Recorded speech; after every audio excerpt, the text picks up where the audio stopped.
أشهد أن لا إله إلا الله وحده لا شريك له وأشهد أن محمدا عبده ورسوله أما بعد فأعوذ بالله من الشيطان الرجيم بسم الله الرحمن الرحيم قال الله تعالى في القرآن الحكيم بسم الله الرحمن الرحيم واتل عليهم نبأ إبراهيم إذ قال لأبيه وقومه ما تعبدون قالوا نعبد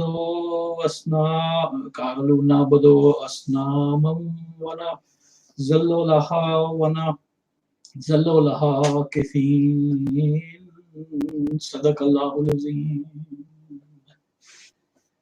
These verses are translated as follows: and recite to them the story of Ibrahim, when he said to his sire, which some people take as father, but an elder, a leader of his people, when he said to his sire and his people, what do you worship?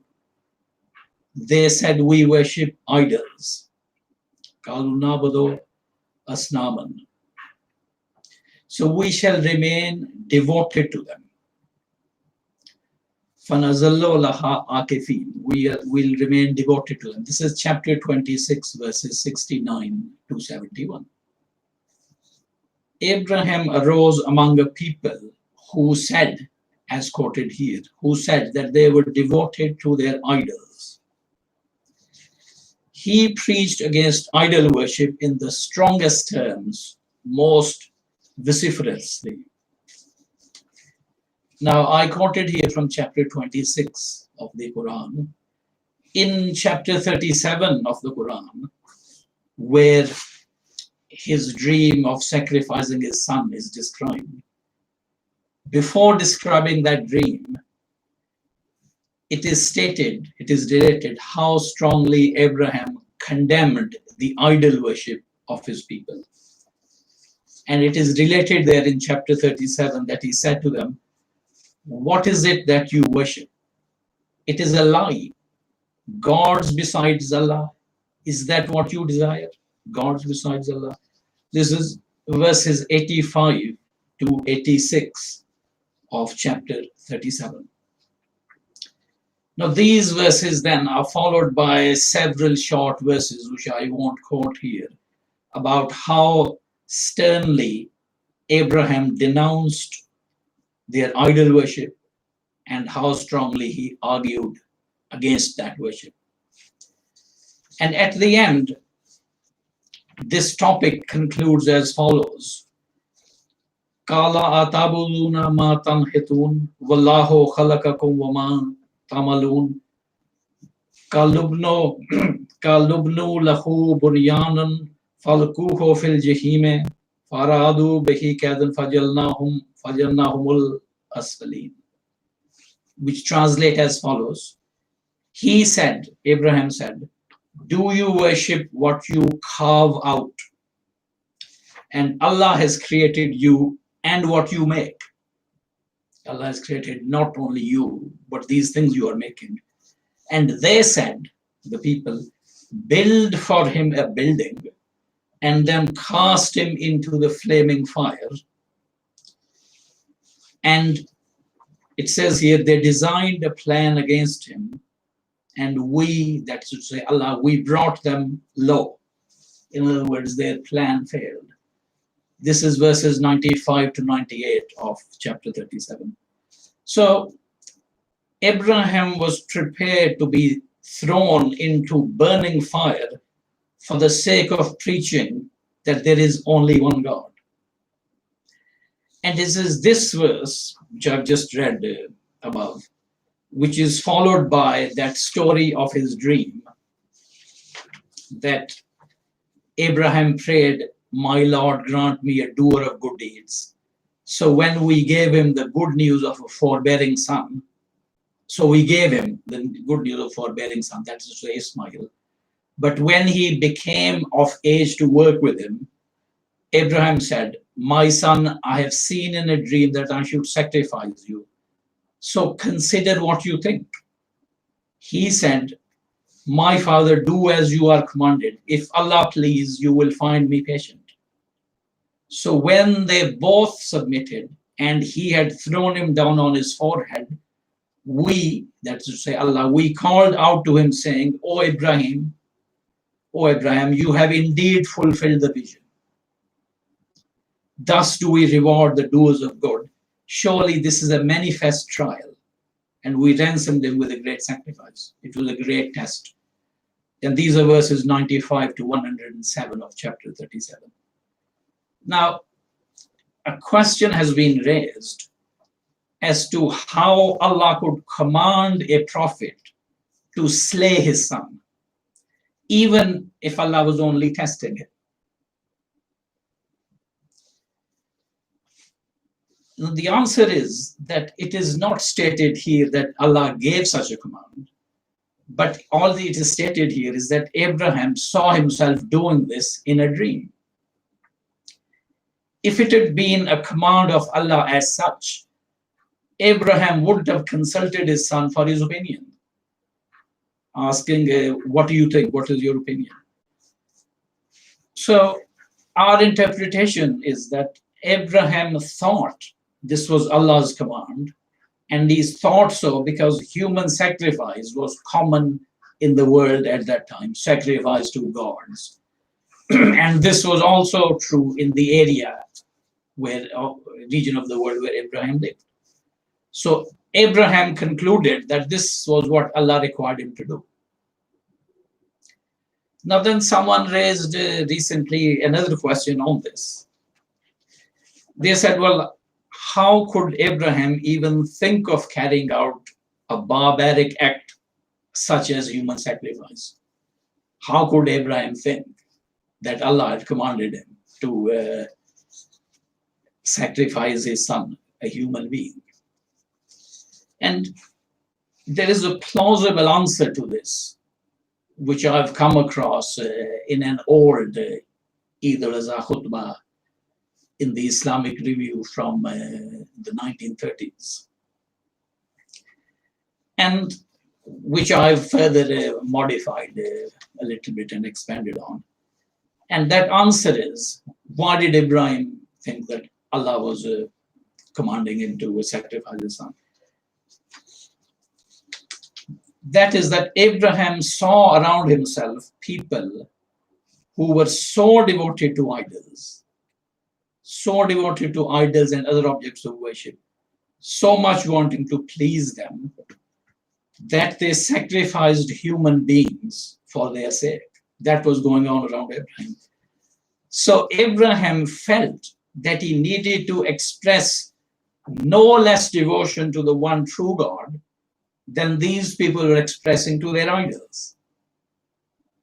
Now there's a passage in the Quran where, first of all, Allah's power of creation is described, Allah's control of the heaven and the earth is described, and then it goes on to say, وَمِنَ النَّاسِ مَن يَتَّخِذُ مِن دُونِ اللَّهِ أَندَادًا يُحِبُّونَهُمْ كَحُبِّ اللَّهِ وَالَّذِينَ آمَنُوا أَشَدُّ حُبًّا لِلَّهِ. These words translate as, yet there are some people who take for themselves objects of worship besides Allah, whom they love as they should love Allah. But those who believe, the true believers, are stronger in their love for Allah. Chapter 2, verse Surah Al-Baqarah, verse 165. This says that a believer, a true believer in the one God, will always be stronger in his love for that one true God than an idol worshipper, a worshipper of some other object can ever be, can ever love that God, what he believes to be God.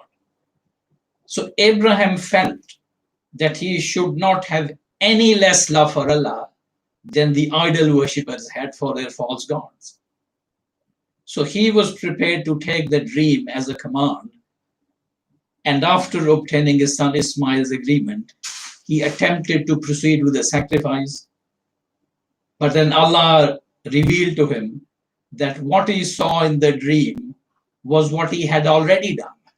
He had already fulfilled that dream previous to the dream. And he had done that by settling his wife and son in the desert of Arabia at the place which where later the city of Makkah developed. Now, the idol worshippers, you may be surprised at this statement, but this is correct. The idol worshippers were right in believing that you need to make a sacrifice to please God. They were quite correct, but they were wrong in three things. First of all, who is the God whom you want to please? Secondly, what is that dearest possession which is to be sacrificed? And thirdly, what is the concept of pleasing God or pleasing whoever you are worshipping as God? In these three things, they were wrong. And the answer to these 3 points is the God whom you want to please should be the one true God. And the dearest possessions to be sacrificed for his sake are your desires in order for you to achieve a higher goal. And the concept of pleasing God, is it God the person who just becomes happy? The concept of pleasing God is that God is pleased, Allah is pleased, when you do things which improve you and benefit you. And as the Holy Quran says, Ya ayyuhan nasu antumul fuqara ilallahi wallahu huwal ghaniyyul hamid. O people, O mankind, it is you that have need of Allah. You are faqirs. Antumul fuqara ilallah. It is you who have need of asking and begging to Allah. Allah is Ghaniyul Hamid. He is self-sufficient. Ghani doesn't need anyone. So Allah has no need that human beings try to please him. What his pleasure is, what pleases him, is to see them become better people.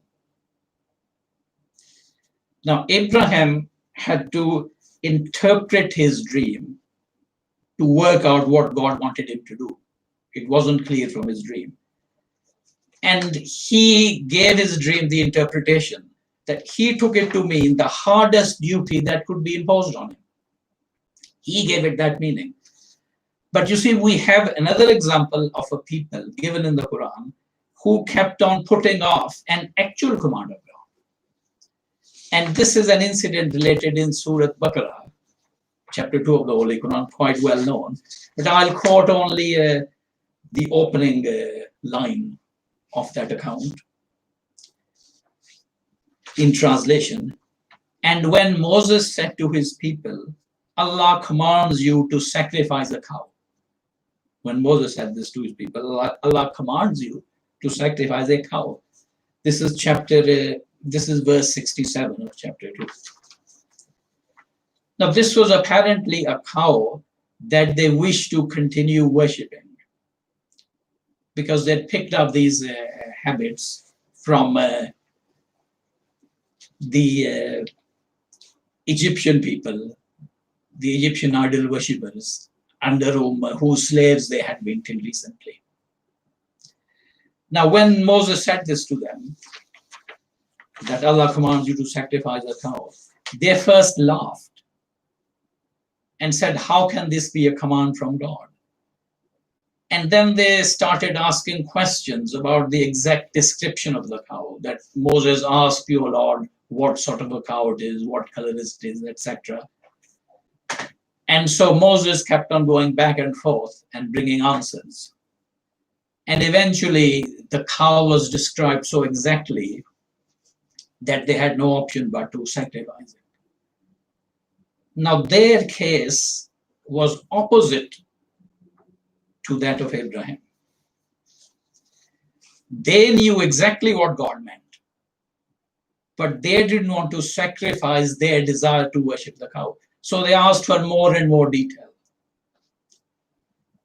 Abraham did know what God meant by the dream, But instead of putting it off by inquiring from God about its meaning, he took it in the hardest possible sense. Abraham attempted to carry out the sacrifice in case, just in case, he missed acting on a command of God. In case that was what God meant, and in case, therefore, if he didn't carry it out, he would have failed to carry out a command of God.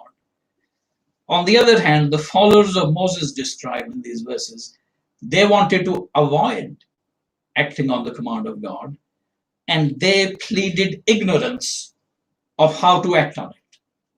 They said, we need more information before we can act on this command. And the lesson for us is to be more like Abraham, more like Hazrat Ibrahim, and less like these particular followers of Moses who were trying to put off acting on a command of God while actually knowing it. Whereas Abraham tried to work out what God might mean, and he acted on it. And as we know, the Holy Quran says about Abraham, and I'll read this in translation, when his Lord said to him, submit, he said, I submit myself to the Lord of the worlds.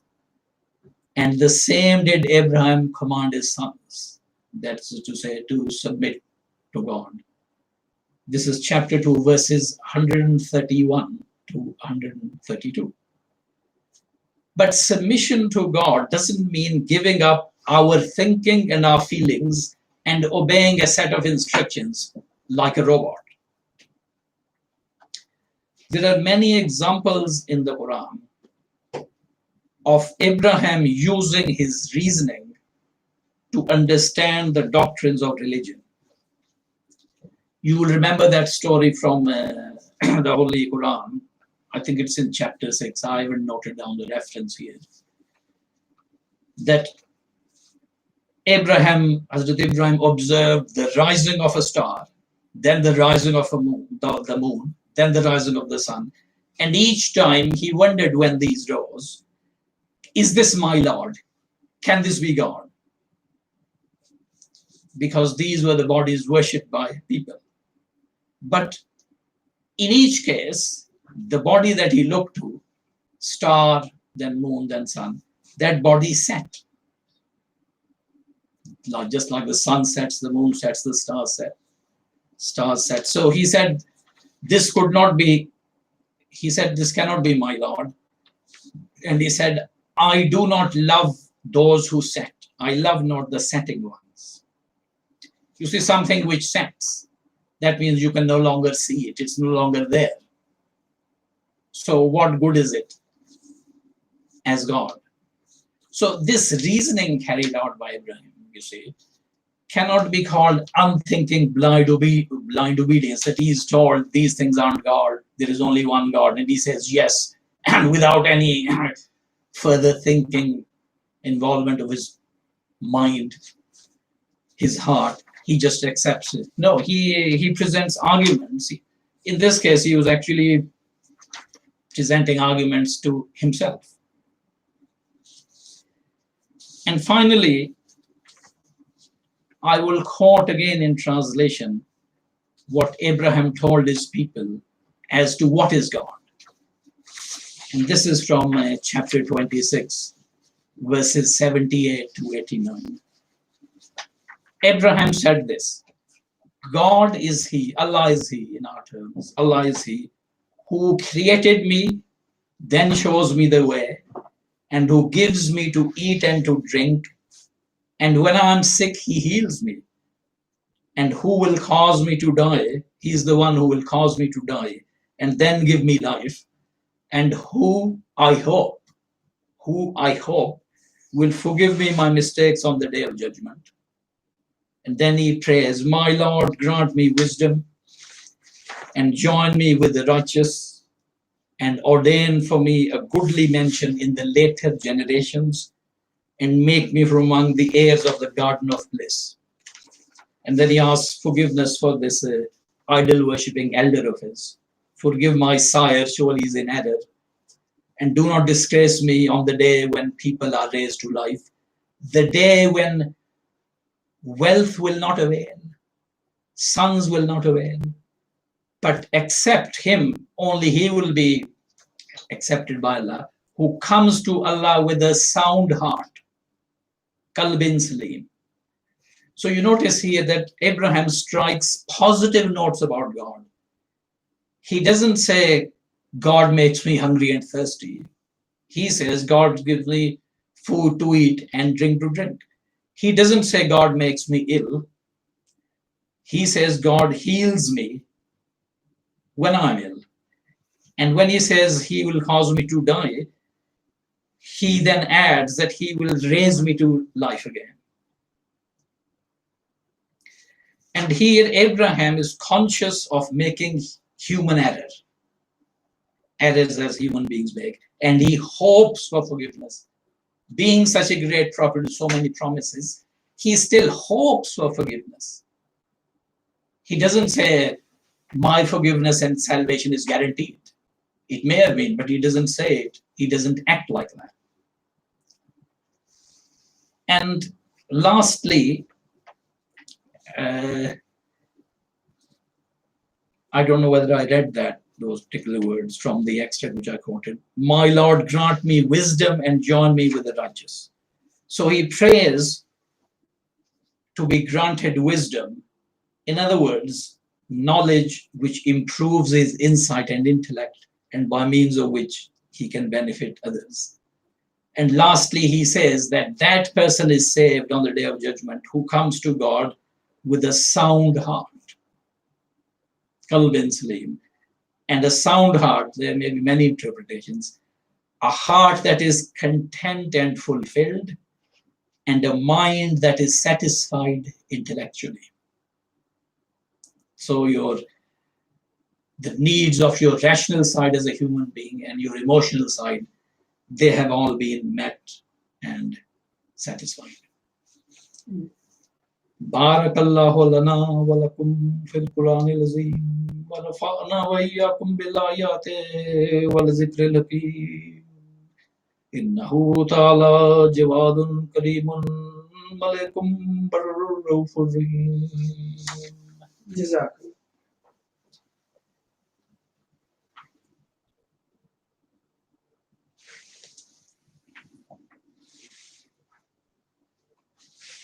Alhamdulillah, nahmaduhu wa nasta'inuhu wa nastaghfiruhu wa nu'minu bihi wa natawakkalu alayhi wa na'udzu billahi min shururi anfusina wa min sayyiati a'malina.